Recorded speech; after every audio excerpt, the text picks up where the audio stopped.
Hello all you coin collecting, coin loving, coin aficionados out there, and welcome again to the DC Coin World International Coin Channel. Today we have a bunch of Susan B. Anthony dollars from the United States of America. One of the biggest coin fiascos in the history of the U.S. Mint. And let's take a look at some of them. I'm not sure if we can explain why it was such a mess, but we can certainly give you some cues or clues about it. So first, let's just start by separating a few of them out and looking at them individually, and we'll go through a few of them so we can show you. Okay, so this is the coin. It's a Susan B. Anthony coin. A great idea in 1979 to come out with a coin so that the U.S. Mint did not have to make as many dollar bills. And many other countries have done a great job in shifting from the paper dollar bills, which wear and tear and fall apart, to coins. Canada especially has done a great job of that. In fact, they've gone to the really nice looking $2 coin. There's no problems with the looks of this coin. It has Susan B. Anthony. She's looking to the right. She's wearing her the clothing that she wore at the time. And Susan B. Anthony was a great champion for women's rights and the women's right to vote. And so that's why she is on this coin. It says liberty across the top, in God we trust, beneath her chin. She's facing to the right. And down here we see right underneath her, we see two initials, and that's Frank Gasparro. And Frank Gasparro is a great coin engraver. He engraved the Kennedy half and the Eisenhower dollar. He engraved coins from the Philippines that we've looked at. Some 1 peso coins from the Philippines. Frank Gasparro engraved them. But on this particular design, they didn't give him as much to work for as we would have liked. If we look at the coin, we see it has 1, 2, 3, 4, 5, 6, 7 stars on the right and 6 stars on the left. That's 13 for the original 13 colonies. Behind Susan B. Anthony's neck, we see something there, and this is another issue that many of these coins have, and that is that this is the mint mark, and you almost can't read it. This is actually, and you wouldn't believe it, but this is actually the S mint mark. And it's so, the way that they minted these coins, you can almost read it best like that. If you go up like this, it looks like a D. If you go a little different, it looks like a B. But there are points at which you can actually still see the S on here. So this coin then was made to Sacramento Mint. If we push this coin in, we see that clearly has the D mint mark, but look how chippy the D is. So these coins, the mint marks, were just awful on many of them.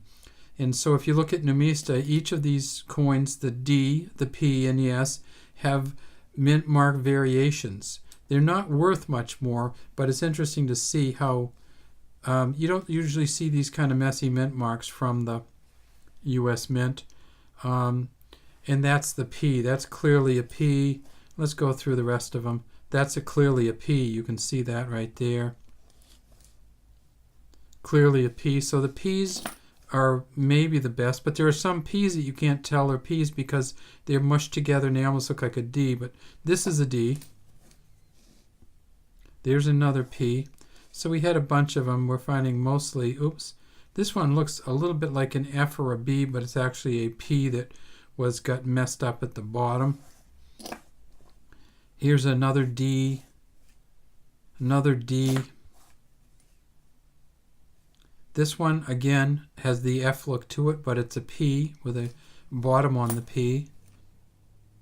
Now, I didn't even see this one first time through, but this is another S, and you can almost see that it's an S. If you hold your eyes just right, I guess, you can see that this is another S. And can you tell the difference between this and a D? Well, maybe. Let's take and see if we can find another D.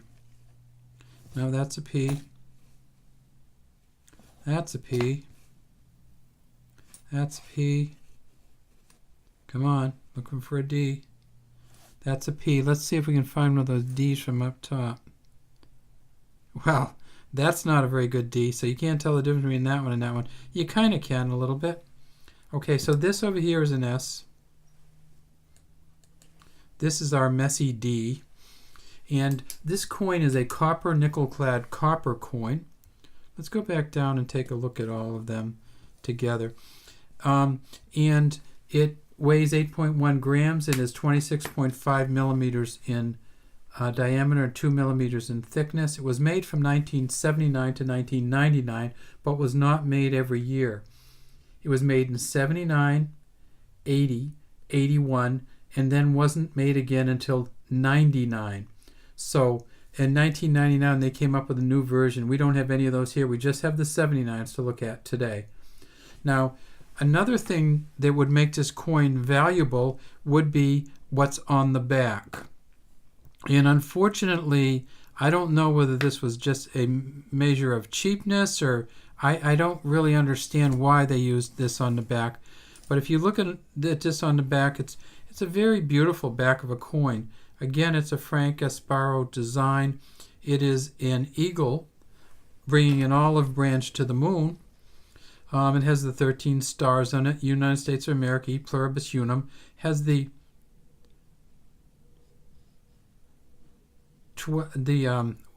count them. 1, 2, 3, 4, 5, 6, 7, 8, 9, 10, 11.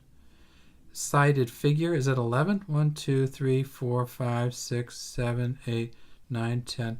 It's an 11-sided figure on the back of the coin. I don't know what that means. However, this might be a good-looking coin, and it has the globe up here, the world. So you're looking from the moon over the eagle's shoulder to the earth in the background.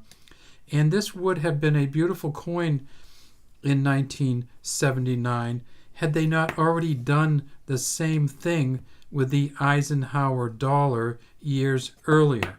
So here's the Ike dollar, and here is the back of it. And here's the Susan B. Anthony dollar, and here's the back of it. For some reason, they decided to use the same design on the back of the Susan B. that they used on the back of the Eisenhower dollar, which came out in the early 70s. So, I mean, I don't know whether it was just because they were cheap or they didn't want to pay Frank Gasparro to do another design, or they thought it was a great design, they wanted to put it on another coin, but it's just a weird idea that they would double up on the reverse of the coins. Regardless, these coins, let's get rid of this Eisenhower dollar, which is huge compared to the Susan B. Look how small that is. That's a great image right there. We can just leave that there for a second. So they made the coin. They misjudged the market immensely. They didn't come out with another coin until the Sacagawea dollars in the year 2000. But they did try this once again to do the Susan B. Anthony in the year 1999. And again, it met with a resounding lack of interest to collectors and to people using them on the streets. So that's all we have today for our DC Coin World International Coin channel. Susan B. Anthony, 1979 dollar.